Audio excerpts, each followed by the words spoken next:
Good early afternoon, mid-afternoon, everyone. T-Speaker 222 XRP Future Millionaire with the side bet on XLM and Future Digibyte OG. So, guys, we have some breaking news with XRP we must discuss.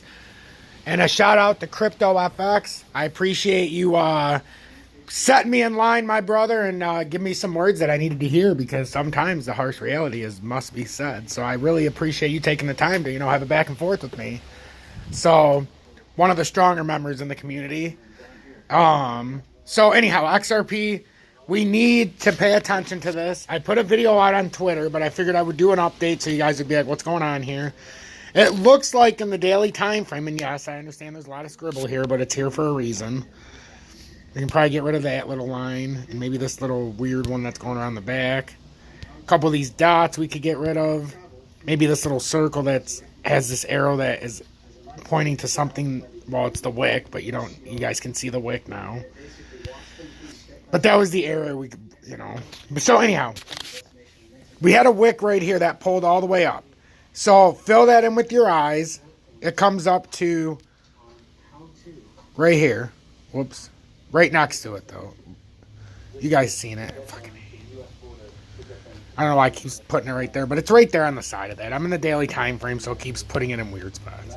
So anyhow, there's a wick that comes up, so that fills out. We've got the pull down, and then we've got one big candle down, two small pull up, three a reversal up, four the actual up candle that couldn't get by the initial push up, and now we're going to have a fourth one.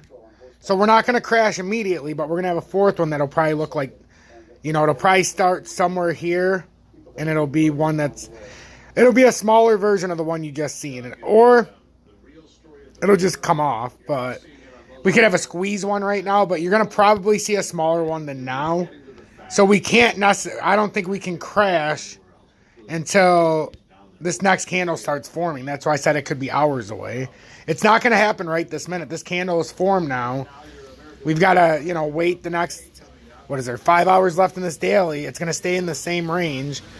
It could work its way back down, but I don't think it's going to go much higher than the $2 range. I could totally see it going to $2 again, guys. So pay attention to that $2 if you're in a position, but also be aware that it's already touched up there, so it doesn't have to appease anything else.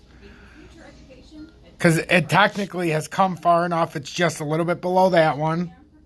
Then the next one would probably be actually, the next one could be way down here. But you guys are going to see how this gets smaller and smaller. And now the trading range is getting smaller and smaller as well. So this is going to be interesting. Because in the daily time frame, it looked just like a continuation to another continuation. That's all this looks like right now. And it looks like we're running out of steam here on this uptrending resistance that we flip back over onto the top side of support for the time being. But we're running out of steam, ladies and gentlemen. Look at that daily candle with only 5 hours left. That's going to be a significantly less volume. Significantly. On the dump candle, we had 43.4 million, which is pathetic for a daily candle. 30.5 million. I mean, with XRP, it was having... There were runs when it was on its bull run. We're getting 2-3 million a minute, and we're talking 30 million all day. 23.6 million, and now we're at 9.2 million. This is supposed to be your up candle, and we pulled 1/3 the volume basically so far. Well, not 1/3. It'll probably be like 25%. Or 45% the volume by the time it gets this that the last candle had, and it's just had from 43.4 to 30.5 to 23.6 to probably 12.5 or 13 by the time this is over. So, the volume is falling off rapidly. And then for it to fall off so rapidly, you see the problem here? Falling or crashing volume, but we have this rise in price. But we already have confirmed in the daily that the price volume action, it's not accurate right now. Because there's too much volume. Too much price rise for this volume. There's not enough volume for this kind of action is what I'm trying to say. So that's a big, big drop. And the only time we get significant gains in volume is when we're going down. So I believe we're going much farther, and I haven't changed my opinion. And in fact, I've told you guys there's ways that we can go. And I even said this would be the time to buy when it was at 85 cents. I'm just not doing it because I wasn't convinced I could make 20%. I'm sorry. There were some of them I damn well could have made 20%. And XRP actually came close enough to where I would have just been like, oh, good call. So I thought XRP had a chance, but I didn't think it was a big chance to get up to $1.02. I thought 99 cents. Had I thought $1.02, then I probably would have bought. But I honestly thought 99 cents. And that was the difference, because $1.02 from 99 cents is that difference from 10 to 11% to 14, 15, 16%. And now I'm talking 12% in my pocket after the fees. Well, that's better than fucking a 10% gain and only getting, 6.5 to 7% in my pocket. 11.5 to 12% is a hell of a lot different when you look at it. So, yeah. It was a great swing trade, but I want you guys to capitalize on the swing trade. And I know everybody's waiting for that $1.07 push, but if this is actually playing out like it's showing in the daily, it's not going to go to $1.07. It's going to end up stopping here. That's why I keep, for all day, I've been saying, can we get a surge of volume? Because that would invalidate this pennant part of it.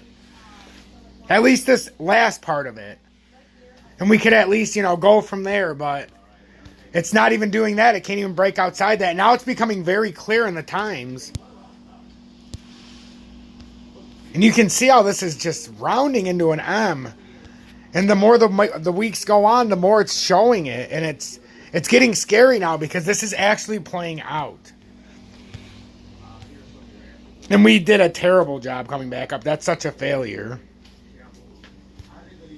So, pay attention, be alert, and please, this is step by step what we're looking at to determine all these factors. And if you need a step by step, what can happen if we break that ascending line that we're riding right now. That was inside of this inside out triangle after we fell outside of the bear pennant. This is the zone we could trade in, and until we fell out of it, or we could just keep riding it all the way down to 67 cents. Right now we're just trading in between, and I showed you when before we ever fell into this, I said if we fall into it, we can trade between the pennant. There's no rules. Or inside out. There's no rules on this. This is just it's an increasingly bigger wedge. I call it an inside out triangle, but it's an increasingly bigger wedge that starts out small and gets bigger instead of starting big and getting smaller. Which means at the end of this wedge, you're going to have one big move from probably 67 cents up to $1.23. And instead of getting myself stuck in these little fucking moves and, stressing out over it, I'm waiting to get myself stuck in the move when it comes down here that can go poof. Because, let's face it, ladies and gentlemen, a move from the bottom side, if it was down, we'll give ourselves the benefit of the doubt. We'll say it only came back down to, won't even do the 65 cent. We'll do it closer to the 70 cent. We'll do it at the 75 cent mark. How about that? So it bounced from just the 75 cent mark up to there is almost 60%. So now if we actually were to get the bounce that we're thinking for the big wide, one last bounce up when it got to the 67 line, that's a tremendous gain, guys, of over 80%. So instead of dicking around on these little 10, 15%ers if we're lucky, I'm looking for a guaranteed bounce that's going to change my portfolio, and I'm not going to have to deal with all the taxes. And I'm not going to have to deal with all the in and out fees and only worry about making 6%. That's why I said if you have the balls and you want to ride this, the balls wasn't because it didn't look like it was going to collapse. We pointed out 3 times where it pulled down and we formed a bottom.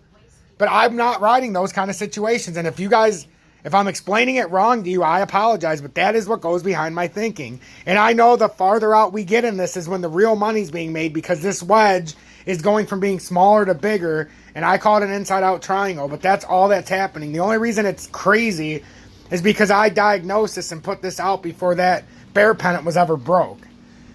Because I thought this is what was going to happen. And then I measured it myself with the bear pennant, and that's how I came up with the lengths on both sides. Because if it rides down, that has to be the descending support. If we get down to 67 cents, and if we have an uptrending support that goes all the way up to $1.28, it could actually go up, guys. This could actually, and this is the fucked up part, is I don't know if I fucked this up. This could actually extend outward, and if you watch what I'm saying, I'm going to do it like this, even though I don't like drawing with this, but it'll at least make it look like it. So $1.35 on that extension, right?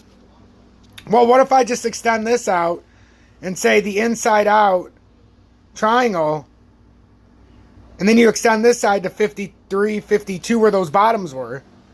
I mean, that's all I had to do to extend it farther out, but that's not where the technical target is right now. But that is what could be happening. I'm taking that out because that is not the technical target. But what if that does end up in the long grand scheme of things, that ends up the way it plays out?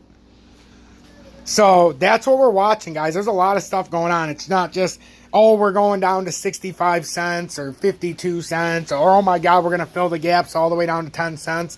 A lot of you guys trading XRP have no idea what filling the gaps means. A lot of you guys don't understand that we're not going to all-time highs with all this leverage that's already out from 10 cents. It can't happen. They've got to liquidate everybody and have a quick shot up. It's just the way it works. They're not going to do it all, especially with, and you could technically get by with the gap being filled to 28 cents. And it could technically, from a technical standpoint, satisfy the need or up to 32 cents, which is kind of fishy. But that is technically where you could say, all right, the gap's been met. It's been satisfied and we're back in our favor. So you wouldn't have to go down to 10 cents. But technically, Bitcoin has to go down to, I believe, to fill the actual gap is $8,500, which would leave the XRP about 10 cents. Or not, maybe not 85. Yeah, I think it is 85, but there is a bigger gap to 3,500. That you can look it up for yourself, and there's a lot of stuff that has to be worked out at the 3,500 price level. Doesn't mean it'll ever get there. No, it's just like it means XRP might never get to 10 cents. But I'll promise you, Bitcoin's got to come way down to fill some of these gaps, and I don't know if it can be filled at 22,000. I just don't. A bit, it might. You might be able to fill the gap if you go to 22, but I'm telling you, I feel like Bitcoin's got a date with 12,000 and below possibly. But I don't want to FUD it up. I'm just, for the immediate time being, like I could give you long-term forecast, but a long-term forecast does nobody any good. That's like saying, hey, I got this 100 ounces of gold going to you, and then the next day the world ends. Well, who the hell is going to ship it to me? Right now, who the hell is going to deliver you to the finish line? You got to get past here to have the chance to buy at those prices. Even if the price only ends up being 53 cent XRP, you've got to survive this.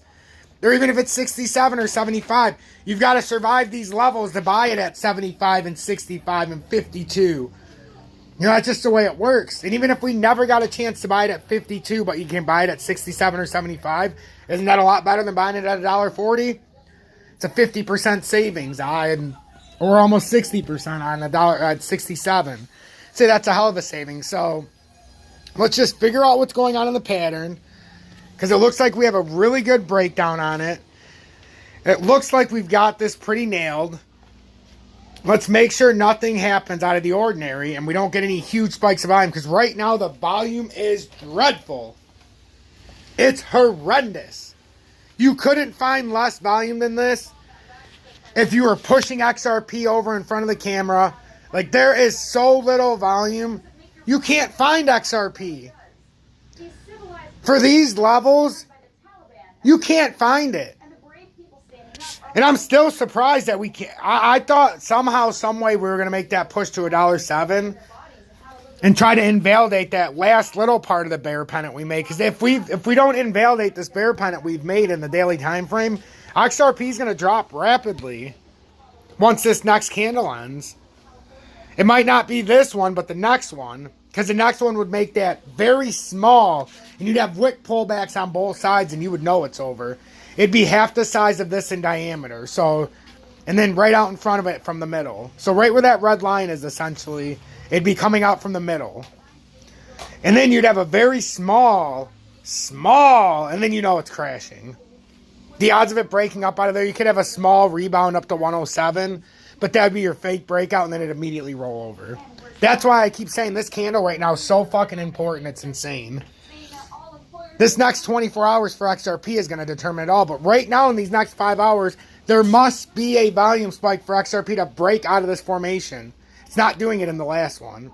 If this one confirms that there's not going to be any kind of volume that's going to be able to overshadow this. It's already showing you that. We had to rise up for no reason. The odds are the next candle, it'll start up in the middle and have a quick drop off. Because it'll be low enough down. So that's why I would expect XRP. It might actually close around 97 cents. And if it closed at 97 cents, it's going to satisfy that need of being around 97 before a drop. It would look even better. 90, actually no. I take that at 98 cents. Let's see where this red line looks at 98 cents.